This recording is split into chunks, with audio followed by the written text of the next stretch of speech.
name is Rosie and I am at Visibly Sold on Poshmark and other reselling platforms. And today we are here on YouTube to talk about what sold on Poshmark for me in the last week. So let's go ahead and hop into it.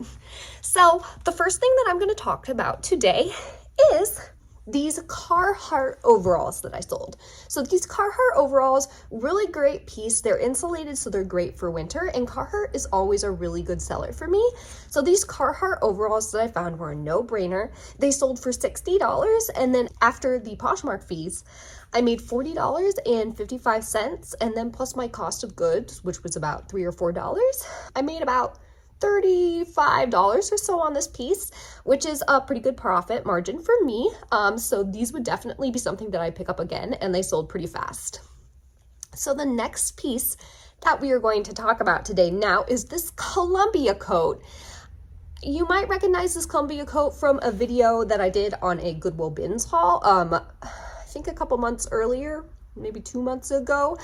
So this is the exact same coat. It sold for $64, and then afterwards I made $43.75 after the fees and the shipping.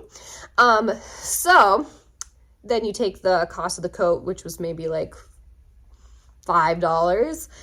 That was a around $37 flip for me, which was a pretty good flip. Moving on from that one, my next one that I sold, this Mountain Hardwear hat. So I love Mountain Hardwear. It's a really nice brand. I have just recently kind of gotten into this brand, but when I find it at a good price, now I definitely pick it up. I sold this hat, it was new with tags, for $18, and I don't think there was a shipping discount on that, so that made a total of $14.40 that I made off of this hat, which I picked up at the bins for probably about $1. So that was a really good flip for me. Next, we're going to talk about this vintage 1980s custom dyed purple dress that I made. I actually bleached it.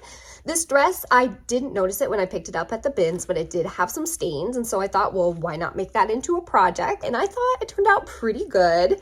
It sat for probably like 2 or 3 months, so it definitely wasn't like the fastest seller in the world. However, I am happy with the eventual profit that I did make on it. It sold for $45, and after the Poshmark fees, that would be $36. I picked it up at the bins, so for probably like $1, so $35. When you break down the time that I spent on this piece, was it kind of a less profitable piece for me? Yeah, definitely it was, but I'm still happy with the outcome for it, and I would have done it again, so.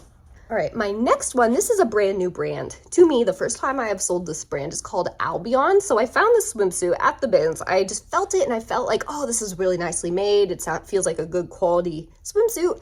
So I'll go ahead and pick it up. So I did, and I comped it. And these guys, they go anywhere from like $50 to $150, depending, new with tags or how that's going. So this Albion swimsuit, I really liked it. I kind of let it go at the lower end of the price scheme for these guys at $65. I thought about keeping it longer, but I was just happy to make my money and move on.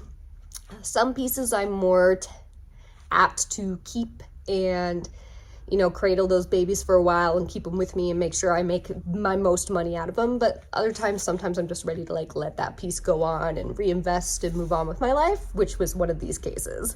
So this Albion swimsuit, $65 out the door. That means I made $52 after the Poshmark fees. Not bad for a swimsuit. And then my final kind of like crazy wild card piece that we're going to talk today about is these temporary tattoos that I found. They are dead stock from one of those old like Pizza Hut vending machines, and they are from the early 2000s. And I have had these guys listed for kind of an embarrassingly long time. I expected them to do not like super well, like I'm gonna be a millionaire, but I expected them to do okay. This is actually the first set of these tattoos that I have sold. So at $8 after the Poshmark fees, I actually made around 50 cents per tattoo, which I'm really happy about because I bought the whole lot a long time ago, and I'm, happy to start moving those puppies out. But they've gotten a lot of traction on Etsy, so I'm hoping that I can up my Etsy listing and try to maximize the listing, put some better keywords in there, shape it up, and then maybe I'll start selling some tattoos on Etsy. So we'll definitely have to see about that one. So that is the last item I've got to show you today on some of my favorite sales that I've made in the last few weeks on Poshmark. If you want to learn more about Poshmark, you can definitely head over to Instagram and visit me at Visibly Sold, and I would definitely love to talk to you about all things reselling. Or stay tuned, like and subscribe on this video, and make sure to catch me next time so you know what will sell on Poshmark. I'll see you next time.